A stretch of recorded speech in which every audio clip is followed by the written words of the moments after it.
ኢየሱስ አምላክ ከሆነ ለምን የሚመጣበትን ሰዓትና ጊዜ አናውቅም አለ።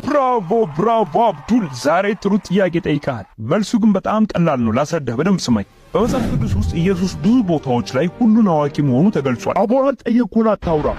ታዲያ እዚህ ጋር ለምን አያውቅም ተባለ? ቆይ ተረጋጋ፣ ላስረዳ ነው። ግሪክና የአይሁድ ባህል ብታውቅ ኑሮ በደንብ ይገባህ ነበር። መጽሐፍ ቅዱስ ላይ ጌታችን ኢየሱስ እንደ ሙሽራ፣ ቤተክርስቲያን ደግሞ እንደ ሙሽሪት፣ ጌታችን ኢየሱስ ዳግም የሚመጣበት ቀን ደግሞ እንደ ሰርግ ተመስሏል። እሺ ቀጥል። በጥንት የአይሁድ ባህል መሰረት ሁለት ሰዎች እንዲጋቡ ስምምነት ከተደረገ በኋላ ወንዱ ጮኛውን ወደ አባቴ ቤት ሂጄ ቤት አዘጋጅልሻለሁ ብሏት እዛው ቤተሰቦቿ ጋር ስቷት ወደ አባቱ ቤት ይመለስና ቤት መገንባት ይጀምራል። ለእሷና ለሱ የሚሆን ቤት ማለት ነው። የዮሐንስ ወንጌል ላይ ለምሳሌ ኢየሱስ እንደዚህ ብሏል፣ በአባቴ ቤት ብዙ መኖሪያ አለ፣ እንዲህስ ባይሆን ባልኋችሁ ነበር። ስፍራ አዘጋጅላችሁ ዘንድ ሄዳለሁ። እጄም ስፍራን ባዘጋጀሁላችሁ እኔ ባለሁበት እናንተ ደግሞ እንድትሆኑ ሁለተኛ እመጣለሁ፣ ወደ እኔም ወስዳችኋለሁ። ያየነው ከሰርጉ ጋር ያለውን ተመሳስሎት በአይሁድ ባህል መሰረት ባልየው ተመልሶ መጥቶ ሚስቱን የሚወስድበት የሰርጉን ቀን የሚገልጸው አባትየው ነው። ይሄ ማለት ልጁ ቀኑን አያውቅም ማለት አይደለም፣ ግን በባህሉ መሰረት ቀኑን ለሰዎች የሚገልጸው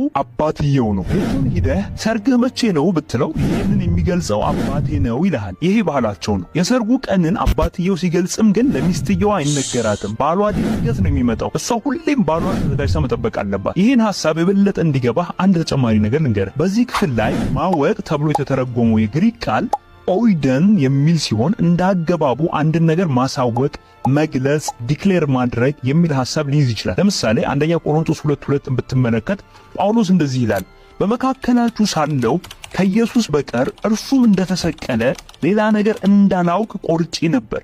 ጳውሎስ ምን አለ? ከናንተ ጋር እያለው ኢየሱስ ከመሰቀሉ ውጪ እንዳላውቅ ቆርጬ ነበር። ምን እያለ ይመስልሃል?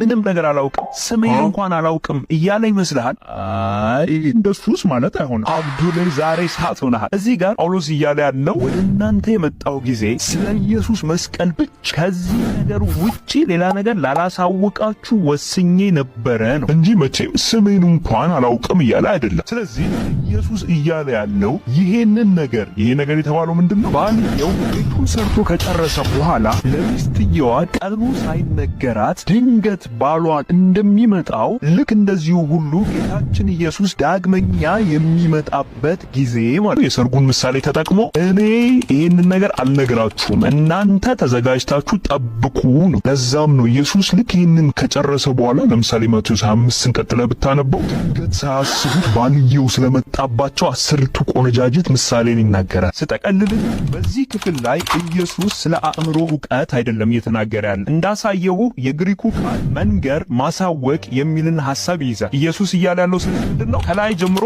የመጨረሻውን የመምጣቱን ምልክቶች ከነገራቸው በኋላ መቼ እንደሚሆን እርግጥ የሆነውን ቀኑን በትክክል አልነግራችሁም፣ እናንተ ግን ሁል ጊዜ ተዘጋጅታችሁ ጠብቁ ነው። አለቀ። ኢየሱስ ሁሉን አዋቂ መሆኑን ግን ማወቅ ከፈለግ እነዚህን ጥቅሶች አንብባቸው። ሁሉን አዋቂ መሆኑን